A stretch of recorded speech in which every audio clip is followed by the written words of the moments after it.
오늘 이 새벽에 하나님께서 저희에게 주신 말씀은 시편 63편 1절부터 11절까지의 말씀입니다. 제가 가지고 있는 성경으로 구약 성경 846페이지에 있습니다. 시편 63편 1절부터 11절까지의 말씀 우리 함께 교독하도록 하겠습니다. 하나님이여, 주는 나의 하나님이시라. 내가 간절히 주를 찾되 물이 없어 마르고 황폐한 땅에서 내 영혼이 주를 갈망하며 내 육체가 주를 앙모하나이다.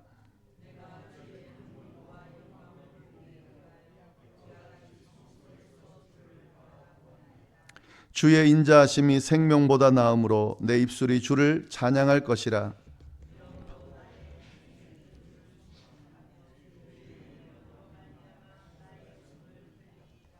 골수와 기름진 것을 먹음과 같이 나의 영혼이 만족할 것이라. 나의 입이 기쁜 입술로 주를 찬송하되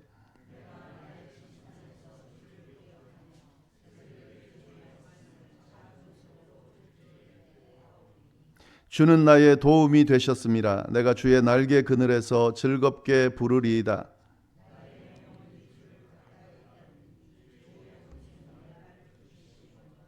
나의 영혼을 찾아 멸하려 하는 그들은 땅 깊은 곳에 들어가며 다 같이 읽겠습니다. 왕은 하나님을 즐거워하리니 주께 맹세한 자마다 자랑할 것이나 거짓말하는 자의 입은 막히리로다. 아멘. 네, 오늘 저희가 나눌 말씀은 시편 63편 말씀입니다. 이 시편 말씀의 표제를 보시면은요, 다윗의 시다 이렇게 되어 있고요, 유다 광야에 있을 때에 이렇게 되어 있습니다. 그러니까 이 시편 63편은 다윗이 지은 시다라는 것도 알 수 있고, 그가 유다 광야에 있을 때 지은 시다라는 사실도 우리가 알 수가 있습니다. 다윗이 유다 광야에 있을 때, 이건 이제 크게 우리가 알고 있는 것은 두 가지 상황이 있죠. 다윗이 광야에서 특별히 쫓기고 있을 때에, 그때라고 하면 우리가 두 가지 상황을 생각해 볼 수 있는데, 한 가지는 사울에게 쫓길 때, 그때 광야에서 숨어 지내고 피신해 있었던 그런 적이 있습니다. 그 다음에 또 한 가지가 언제냐면 아들 압살롬이 이 자신을 죽이려고 할 때에, 그때 광야에서 쫓기면서 숨어 지냈던 때가 있는데, 광야에 있을 때다 이렇게 이야기하면 이 둘 중에 하나일 확률이 높습니다. 사울에게 쫓길 때든지 아니면 압살롬에게 쫓길 때든지.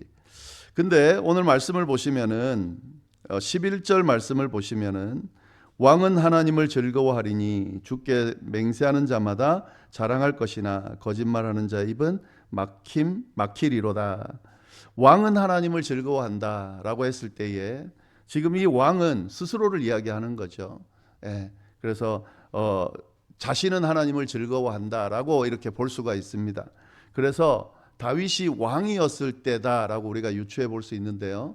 그러면 사울이 쫓을 때는 아니죠. 그때는 왕이 아니니까.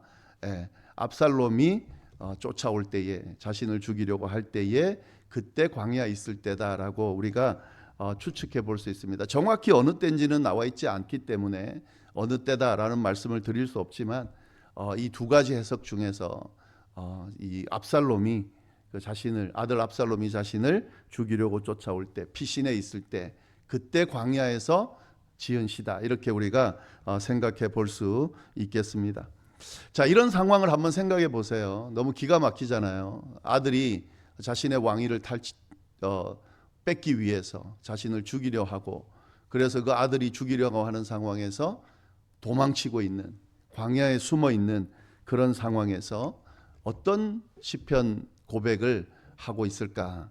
우리가 충분히 이렇게 예측할 수는 있지만 어떤 내용을 이야기하는지 우리가 한번 보면 좋겠습니다. 죽음의 상황에서, 위기의 상황에서, 적이 쫓아오는 상황에서, 그리고 아무것도 도움을 구할 수 없는 광야에서 다윗이 드린 기도는 어떤 기도일까? 어떤 고백일까? 네, 본문 말씀을 한번 보겠습니다. 어떻게 시작을 하냐면 이렇게 시작을 하죠. 하나님이여, 주는 나의 하나님이시라.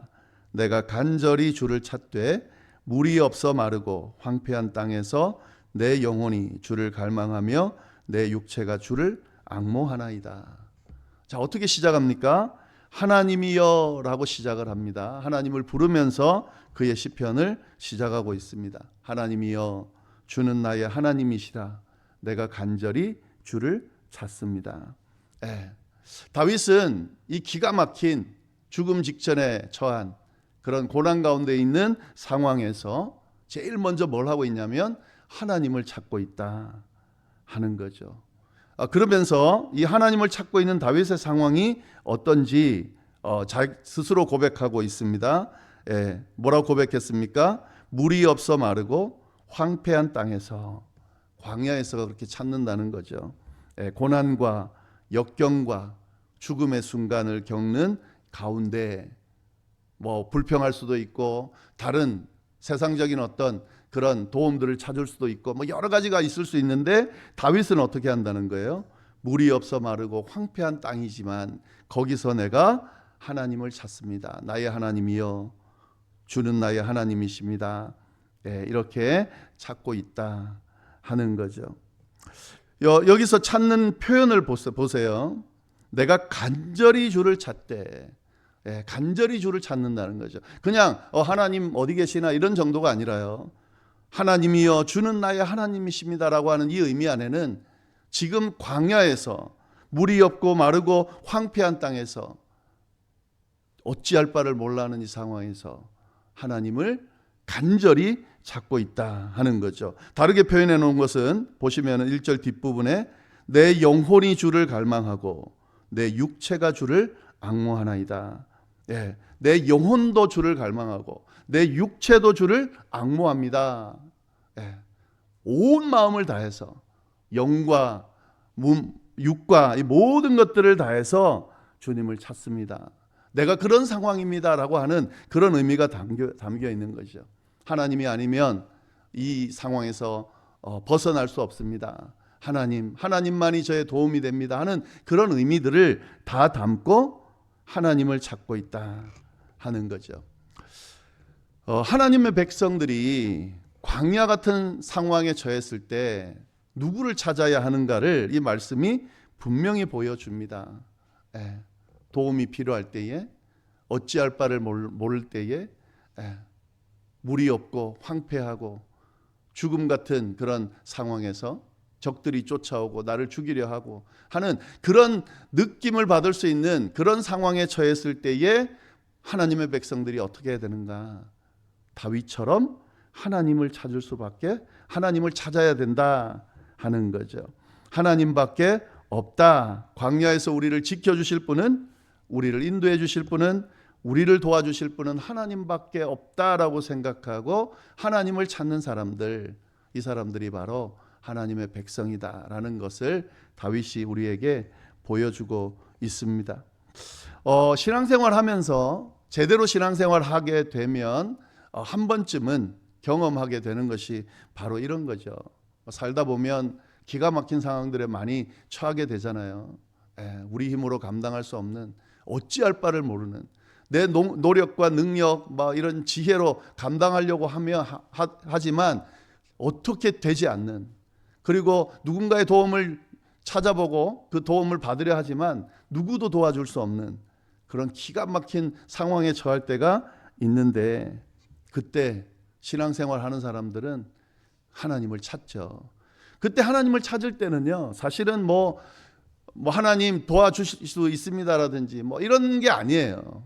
그때 하나님을 찾을 때는 지금 이 다윗이 고백하는 하나님이여 라고 하는 이 의미를 우리가 한번 잘 생각해 보면은요, 뭔가 이 설명할 필요가 없습니다. 하나님이여 이 말 안에 사실 다 담겨 있는 거죠.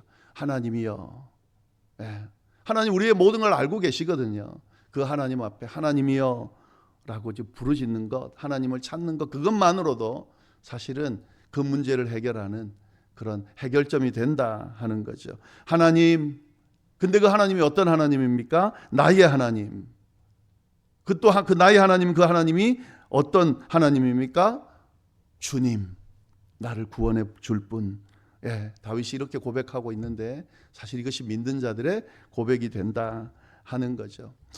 뭐 여기는 지금 이제 저희 교회 지금 예배 참석하고 계신 분들은 연세들이 많이 있으시기 때문에 이런 숱한 어려움의 순간에 또 신앙생활 오랫동안 하신 분들은 그렇게 하나님을 찾는 그런 뭐 신앙을 가지고 지금까지 극복해 오셨을 겁니다. 마찬가지입니다. 남은 여생도 마찬가지입니다. 이제 세월이 흘러가고 또 하나님 부르실 날이 가까우면 우리가 우리 의지로 우리의 힘으로 감당할 수 없는 일들 앞에 계속 부딪히게 되겠죠.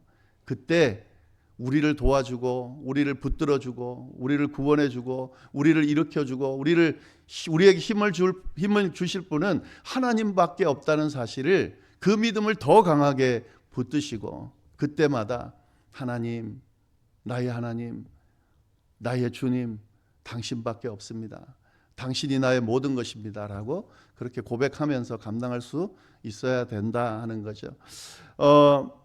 여기 우리 젊은이들이 제 아이들밖에 없기 때문에 그렇게 일반적이진 않지만 저희 아이들에게 제가 해주고 싶은 이야기는 이 말씀을 좀 잘 기억하면 좋겠습니다. 인생을 살아가면서 그런 어려움들, 또 이런 상황들, 광야 같은 상황들 겪게 되겠죠.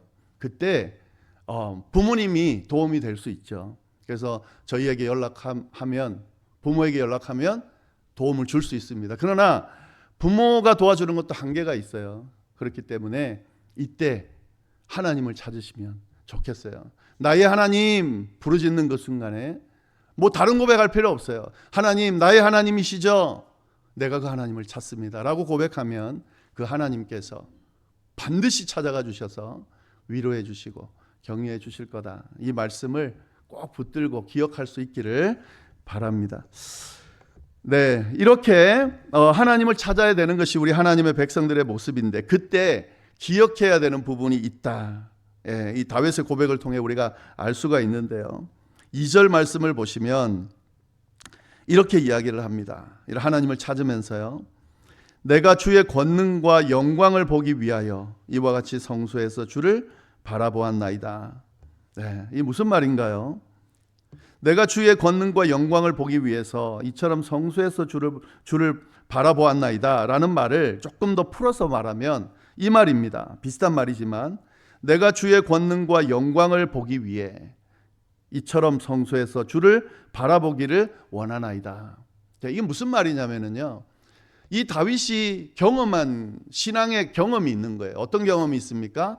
하나님의 영광과 권능을 본 적이 있는 거예요. 이전에, 지금은 광야에 있지만 이전에 하나님의 그 능력을, 하나님의 임재를 경험할 때가 있었다는 거죠. 그때가 언제입니까? 성소에 있을 때입니다. 하나님의 성전에 있을 때, 하나님께서 임하신다고 약속하신 그 장소에 있을 때, 그때 다윗은 하나님의 임재를, 하나님의 능력을 경험한 거예요. 그러나 지금은 성소에 있지 않죠. 지금은 광야에 있죠. 그렇지만 이 광야가 하나님이 임재하시는 곳, 하나님이 능력을 베푸시는 곳이라고 믿고, 지금 이곳은 광야지만 그때 성소에 있었던 것처럼 이곳이 성소라고 믿고 간구합니다. 이곳에 주의 능력과 주의 권능이 임하기를 바랍니다 라고 지금 고백하고 있는 거죠. 여러분, 광야이지만 그곳이 성소가 될 수 있습니다. 하나님께서 임재하시고 하나님께서 권능을 베풀어 주시면 그곳이 바로 성소가 될 수 있습니다.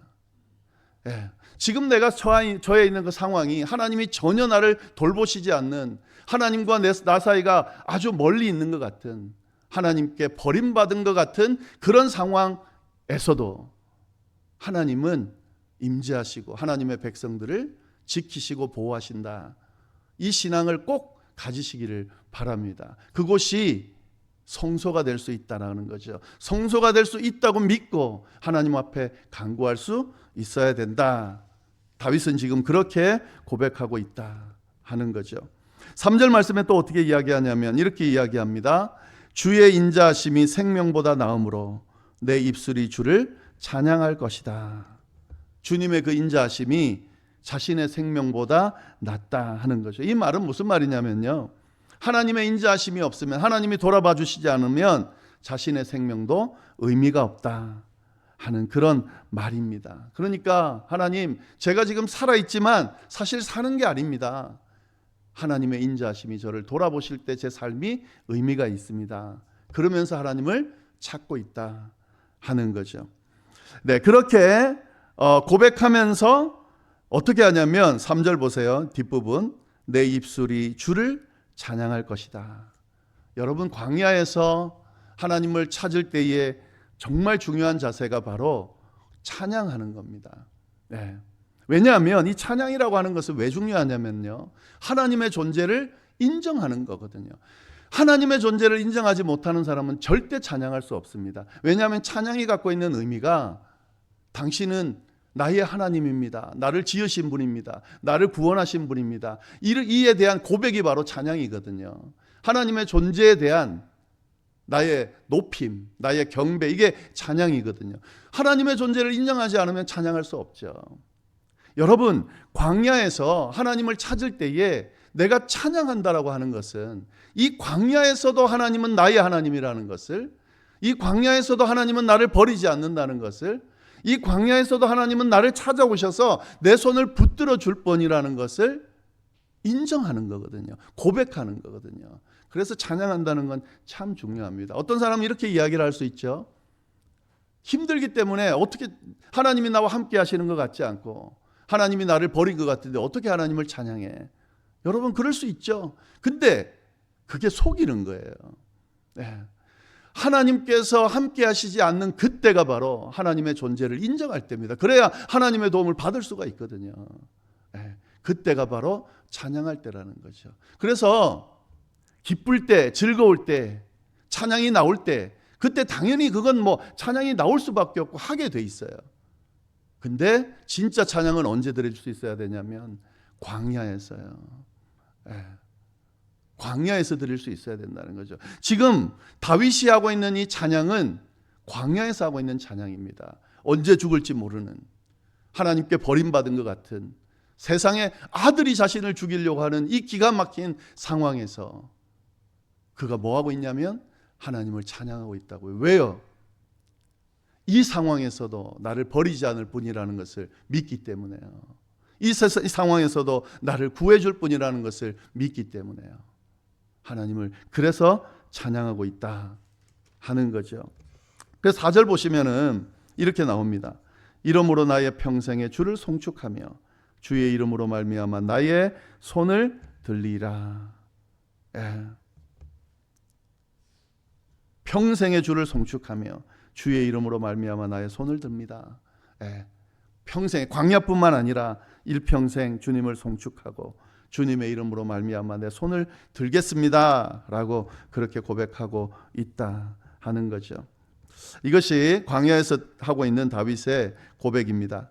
5절 말씀 보시면은요, 그렇게 고백하면서 이렇게 고백을 합니다. 골수와 기름진 것을 먹음과 같이 나의 영혼이 만족할 것이라. 나의 입이 기쁜 입술로 주를 찬송하되 내가 나의 침상에서 주를 기억하며 새벽에 주의 말씀을 작은 소리로 읊조릴 때에 하오리니 주는 나의 도움이 되셨음이라. 내가 주의 날개 그늘에서 즐겁게 부르리이다. 결국 시편을 고백하니 다윗이 광야에서 하나님을 찾으면서 하나님 힘듭니다 라고 시작했던 그 고백이 결국에는 하나님을 찬양하는 고백으로 이어지고, 그 찬양과 함께 고백하는 건 뭐냐면 마치 골수와 기름진 것을 먹음과 같이 만족함을 느낍니다 라고 결국 고백하게 된다는 거죠. 네.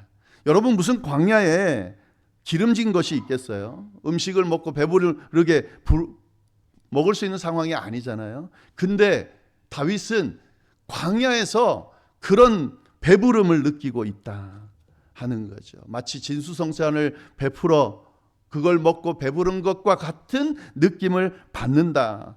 예. 이 무슨 말입니까?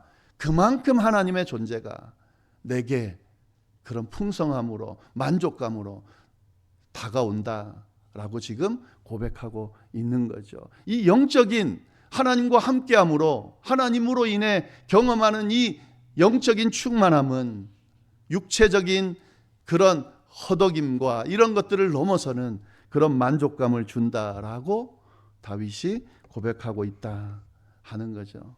굉장한 고백이죠. 그러나 이것이 하나님의 백성들이 광야에 있을 때 할 수 있어야 되는 그런 고백이라는 사실을 이 다윗을 통해 하나님께서 우리에게 말씀해 주고 계신다 하는 거죠. 침상에서도 하나님 기억하고 늘 하나님을 기억하고 하나님께 기도하며 찬양하겠다라고 지금 이야기하고 있습니다.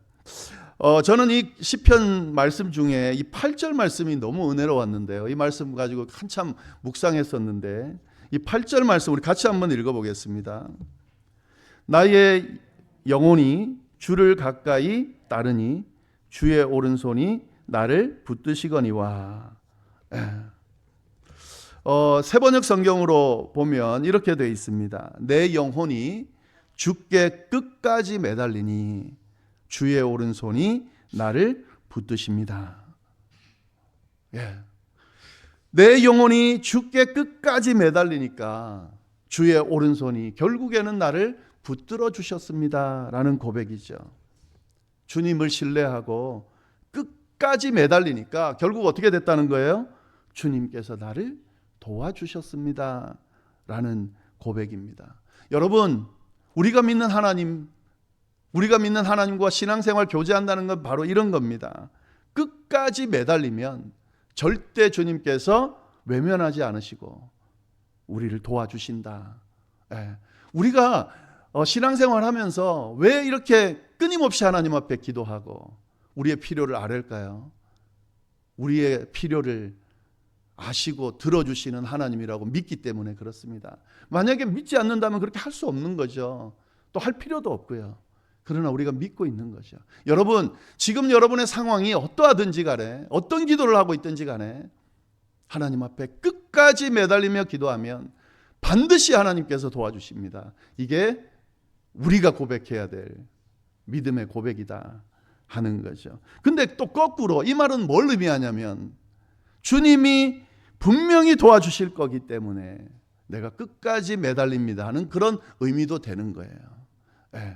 주님이 이 성경을 통해서요, 성경 66권을 통해서 이야기하는 핵심 내용은 뭐냐면 그러니까 하나님이죠. 하나님은 당신의 백성들을 절대로 버리지 않는다. 이게 이 성경이 우리에게 이야기하는 거예요.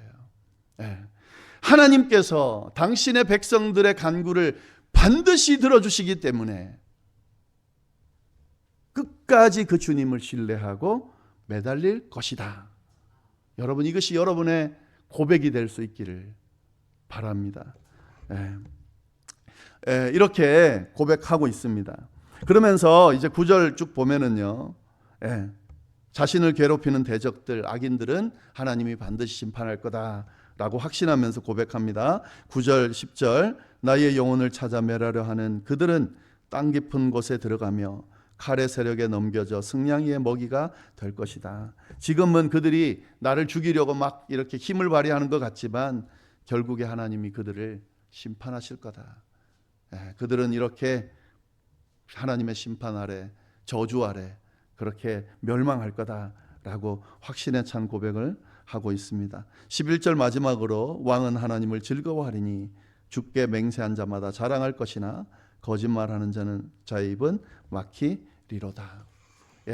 광야에서 외치는 이 다윗의 시편이 저와 여러분들의 고백이 되기를, 특별히 이 자리에 광야 같은 시간을 보내는 분이 있다면 그분의 고백이 되기를, 그래서 다윗과 같은 응답이 아직 주어지지 않더라도 이 기도를 통해 주님을 향한 이 확신을 통해 또 주님이 베푸시는 그 은혜로 인해 이미 풍성함을 누리면서 결국에는 응답하시는 그 주님의 은혜를 경험하는 그런 은혜가 넘치기를 간절히 바랍니다. 기도하겠습니다. 하나님 아버지, 참으로 감사합니다. 귀한 말씀, 특별히 다윗의 이 고백을 통하여 귀한 깨달음을 우리에게 또 주시니 참으로 감사합니다. 광야 같은 삶을, 세상을 살아가는 동안에 끊임없이 우리를 힘들게 하는, 우리를 어렵게 하는, 우리를 고난 가운데로 몰아가는 그런 상황들이 많이 있습니다마는 그때마다 다윗같이 고백하면서 잘 이겨낼 수 있도록 주여 인도하여 주옵소서. 주님께 끝까지 매달리면 주님께서 도우신다. 주님께서 반드시 도우시기 때문에 끝까지 포기하지 않고 매달린다.